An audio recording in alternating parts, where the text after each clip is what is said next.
ในวันที่ 11 มิถุนายน 2025 ที่สโมสรห้องว่าการกระทรวงป้องกันประเทศได้จัดพิธีสรุปผลงาน ผลสำเร็จ และมอบเหรียญไซ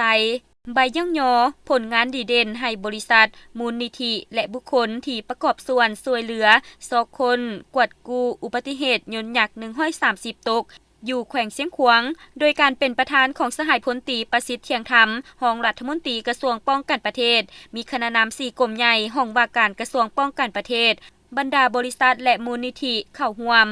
สหายพันเอกดวงมณีศรีวิสัยของหัวหน้าห้องการกรมใหญ่การเมืองกองทัพได้รายงานโดยย่อเกี่ยวกับการจัดตั้งปฏิบัติกวดกู้ศพนักบินและซากยนต์ยักษ์130 ตกอยู่แขวงเสียงขวางเหตุการณ์ดังกล่าวเกิดขึ้นในเวลา 9:24 นาทีของวันที่ 4 ตุลาคม 2024 ที่ผ่านมายนต์ฝึกบินยักษ์130 กองทัพประชาชนลาวได้เกิดอุบัติเหตุตกอยู่หนองปาขอบเขตสนามบินธงไหหินแขวงเสียงขวางดังนั้นกระทรวงป้องกันประเทศจึงได้มอบหมายหน้าที่ให้คณะกรรมการคุ้มครองภัยพิบัติกองทัพคณะรับผิดชอบภาคสนามสมทบกับภาคส่วนที่เกี่ยวข้องในการกวดกู้ซากศพนักบินและซากยนต์การปฏิบัติซอกค้นและกวดกู้ได้เริ่มแต่วันที่ 4 ตุลาหา 12 ตุลาคม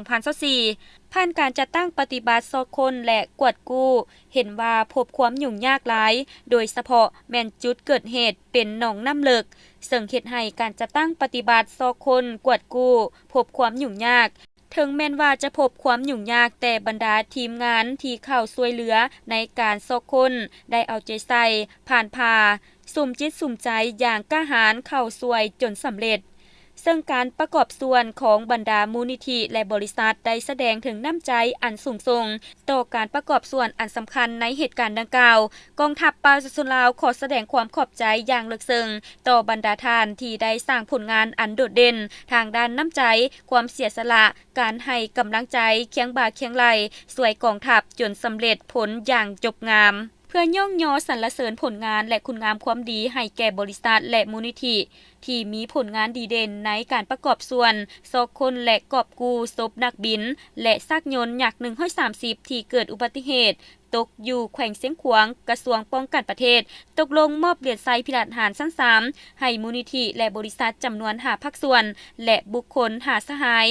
ใบย่องยอกระทรวงป้องกันประเทศให้บุคคล11สหายใบย่องยอกรมใหญ่การเมืองกองทัพ32สหาย